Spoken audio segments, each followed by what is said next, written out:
بسم اللہ الرحمن الرحیم الحمد للہ رب العالمین والصلاة والسلام علی رسولہ الکریم اما بعد۔ آج بتاریخ 30 مارچ سن 2020 گروپ سوال شیخ محفوظ حفظہ اللہ سے جوابات سیریز SSMS 408 نشر ہونے جا رہی ہے، امید کے بغور سماعت فرمائیں گے۔ گروپ نمبر 7 شروع کرتے ہیں۔ شیخ محترم، پہلا سوال ہے، جیسے کہ یہ سوالات حالات کے حساب سے بہت زیادہ اس چیز کو لے کر ہمارے سامنے آتے ہیں۔ پہلا جو سوال ہے جمعہ کو لے کر، جیسے کہ ابھی تقریباً لگ بھگ ساری دنیا ہی کے اندر حکومتوں نے جمعہ کا انعقاد ممنوع قرار دیا ہے، تو لہذا مسجدیں بند ہیں۔ مسلمان اس کو لے کر بڑے پریشان ہیں کہ جمعہ پڑھیں یا نہ پڑھیں، ظہر پڑھیں۔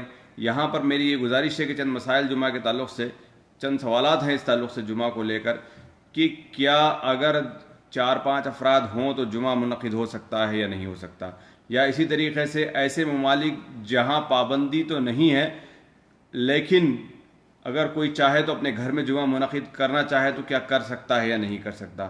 اسی طریقے سے کمپنی کے اندر 20-25 افراد رہتے ہیں، کیا وہ لوگ اپنے چھت پر، روم پر جمعہ منعقد کر سکتے ہیں یا نہیں کر سکتے۔ ایسے بہت سارے سوالات کا کیا جواب دیں گے شیخ؟ بسم اللہ الرحمن الرحیم، الحمد للہ رب العالمین، وصلی اللہ علی نبینا محمد وعلی آلہ واصحابہ اجمعین۔ دیکھیے، جہاں تک جمعہ کا تعلق ہے، یہ مسلمانوں پر ایک حتمی فریضہ ہے، اس کے بڑے فضائل ہیں اور اس کے ترک کی بڑی وعیدیں نبی کریم صلی اللہ علیہ وسلم سے وارد ہیں۔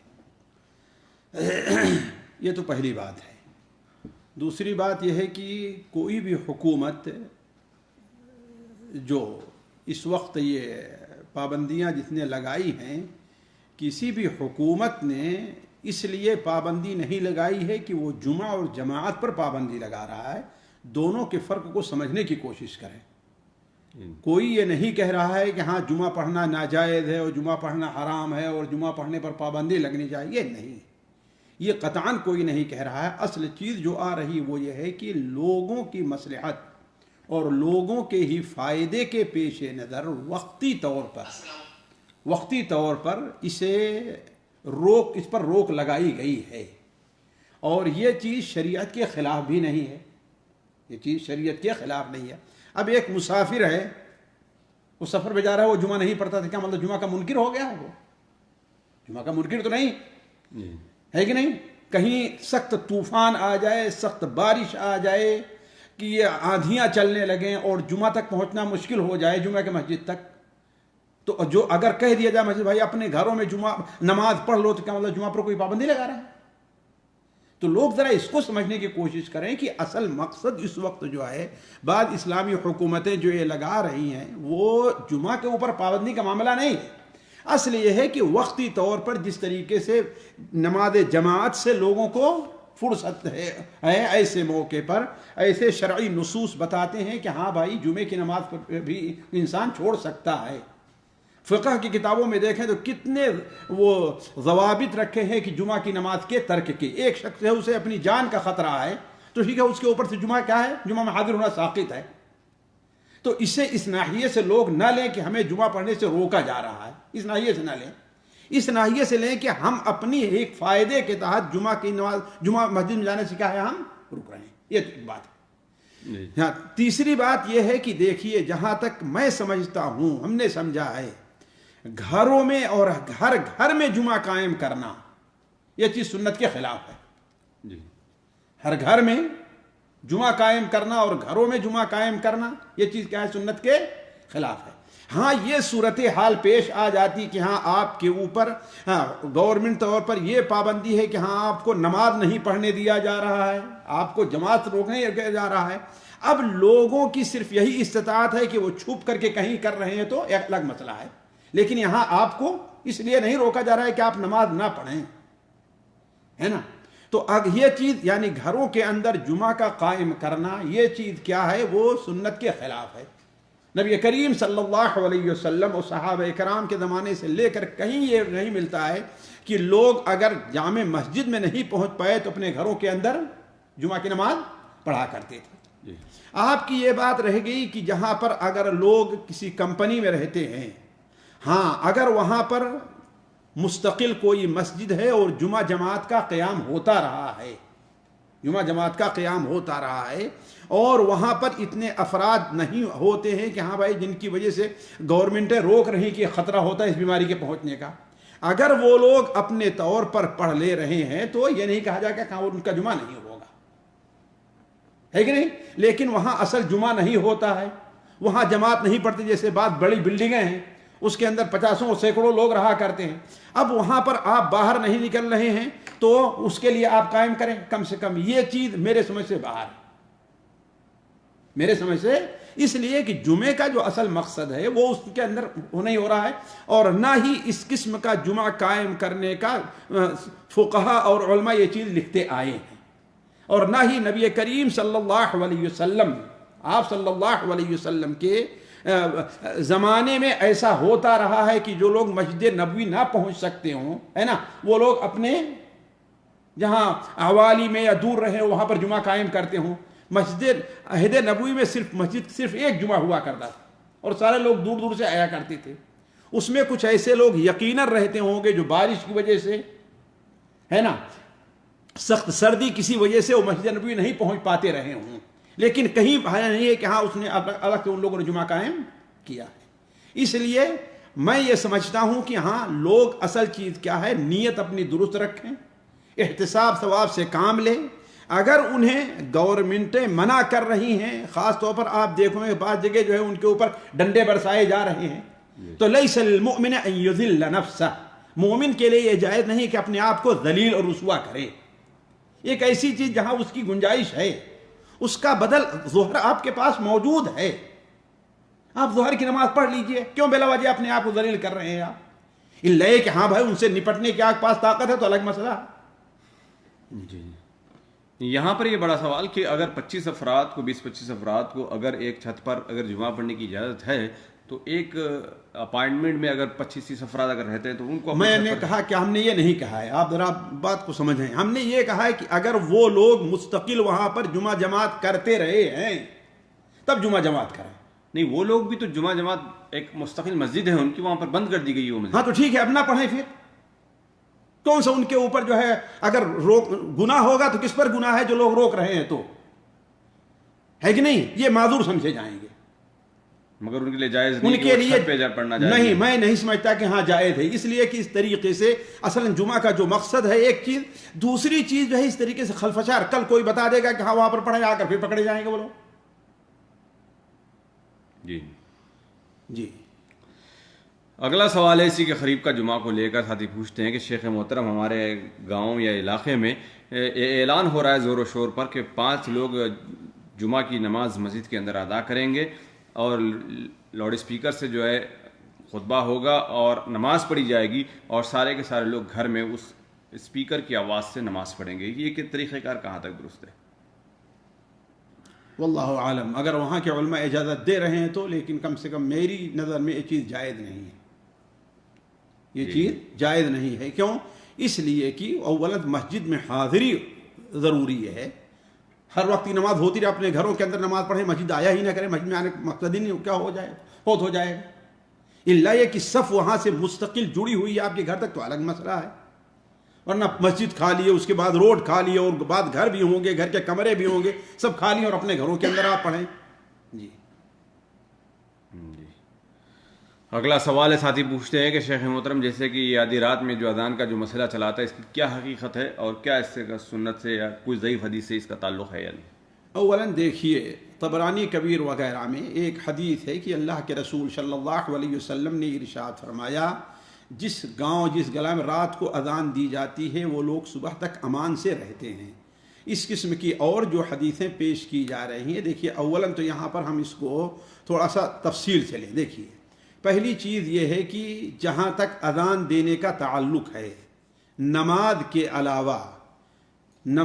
علاوہ کسی بھی اور موقع پر صحیح سند سے، نماز کے علاوہ کسی موقع پر صحیح سند سے کوئی ایسی جگہ وارد نہیں ہے کہ وہاں اذان دینا مشروع ہو، الا یہ کہ سنن ترمذی کی وہ حدیث جو ہے جو جس میں نو مولود بچے کے کان میں اذان اور اقامت کا مسئلہ کہا گیا ہے، ہے کہ نہیں ہے؟ اسے بعد علماء نے قوی قرار دیا اور بعد نے ضعیف قرار دیا، ہے کہ نہیں ہے؟ دوسری چیز وہ حدیث جو ایک اذا تغولت الغیلان، جب غیلان یعنی جنوں اور شیطانوں کا تمہارے اوپر زور ہو، تمہیں چاروں طرف سے گھیر لیں، تو تم اس وقت اذان دو. یہ دونوں حدیثیں بھی کیا ہیں؟ وہ ضعیف ہیں. یہ دونوں حدیثیں ضعیف ہیں. اس کے علاوہ کسی بھی حدیث سے یہ ثابت نہیں ہے کہ غیر نماز کے لیے اذان دی گئی ہو، اور نہ ہی سلف میں یہ طریقہ پایا جا رہا ہے.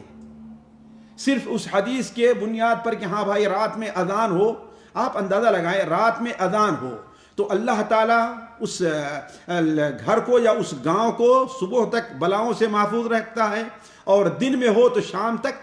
اس کے اندازہ لگائیں، اس سے پتہ چلتا ہے کہ وہ اذان ہے جو نماز وغیرہ کے لیے دی جا رہی ہے، نہ یہ کہ مستقل یہ کوئی اذان ہے.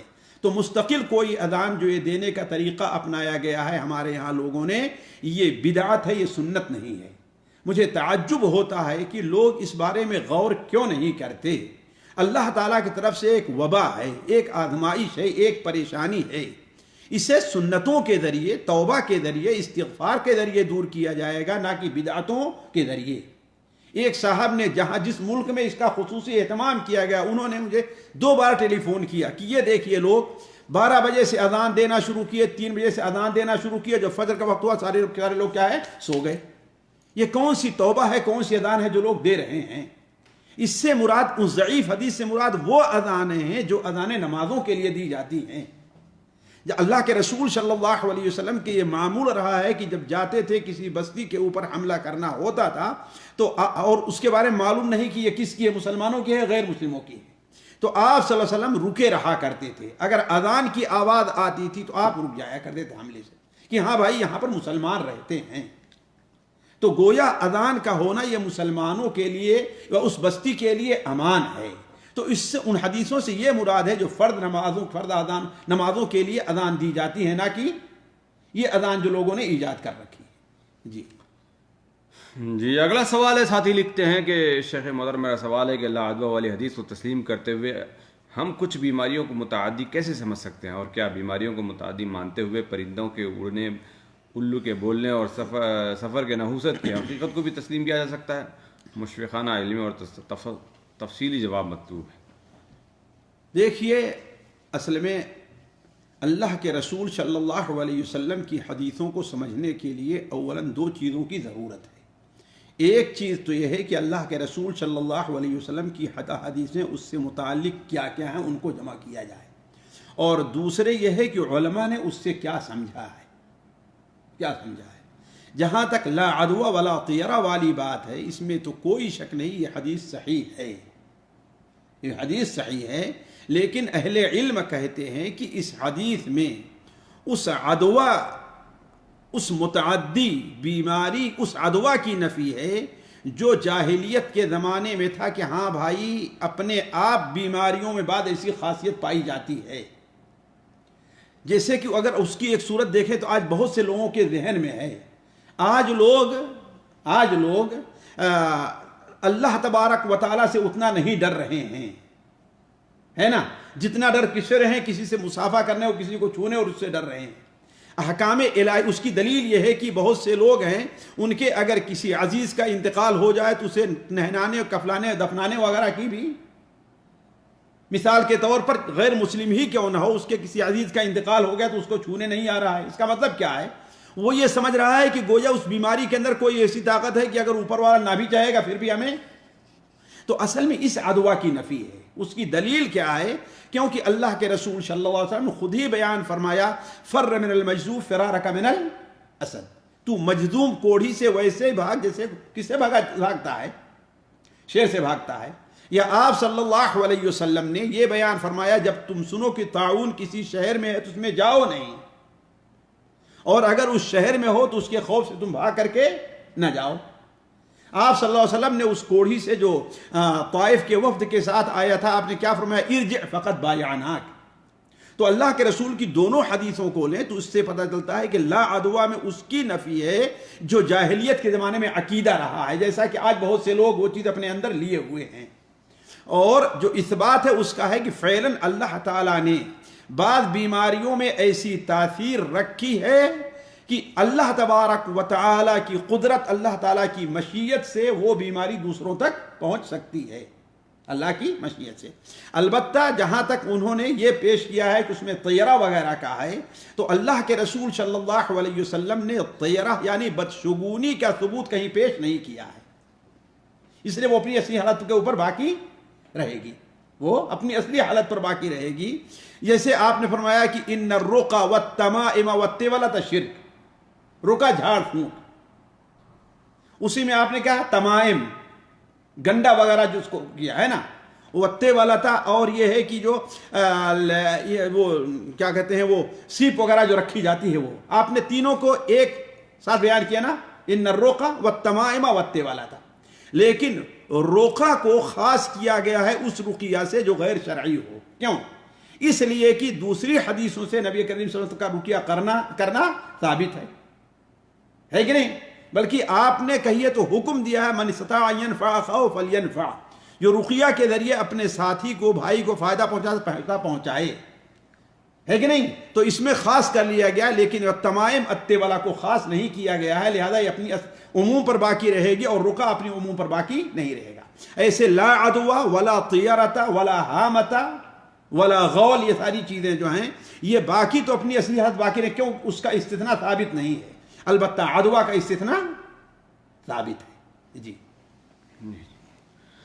اگلا سوال ہے، ساتھی پوچھتے ہیں کہ شیخ محترم، جیسے کہ آج کل کرونا وائرس کی وجہ سے جو اسپیشلی اگر مسلم اگر سوال ہے یعنی جو بھی اگر اس مرض میں مرتا ہے تو اس کی لاش کو نہ دیا جاتا ہے، نہ نہلایا جاتا ہے، نہ نماز جنازہ کا اہتمام ہوتا ہے، تو ایسی صورت میں اسپیشلی مسلم جو لاشیں ہیں ان کے بارے میں کیا حکم ہے شریعت میں؟ بھائی دیکھیے، اس کو نہلایا جائے گا، اگر نہلانا ناممکن ہوگا، فعلاً طبی طور پر خطرہ ہے، تو اس کو تیمم کرایا جائے گا، ہے کہ نہیں ہے، اور کفنایا جائے گا، اس کی نماز جنازہ پڑھی جائے گی۔